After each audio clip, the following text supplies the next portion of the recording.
Google Calendar has over 500 million users, but fewer than 5% use features beyond basic event creation. These 10 hacks have saved me an average of 6 hours per week by automating scheduling decisions. Hack 1. Create a focus time calendar and block 4 hours daily. Set it to auto-decline conflicts. Hack 2. Use appointment schedules instead of back-and-forth emails. Hack 3. Set speedy meetings, 25 or 50 minutes instead of 30/60ths, for built-in transition time. Hack 4. Use working hours and location settings so calendar auto-suggests optimal meeting times.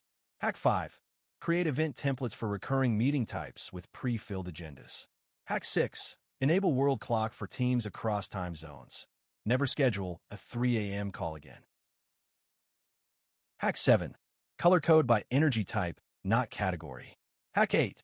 Use keyboard shortcuts, C to create, E to edit, T for today. Hack 9. Add tasks directly to calendar view for unified planning. Hack 10. Set up notifications at 10 minutes and 1 day before important events. Live walkthrough implementing all 10 hacks on a fresh Google Calendar, showing the before and after of a chaotic schedule transformed into a structured, focus-protecting system. Implement hack number 1 right now. Block your focus time for tomorrow morning. Each hack takes under 2 minutes to set up. Links to my full tutorial for each hack are in the description.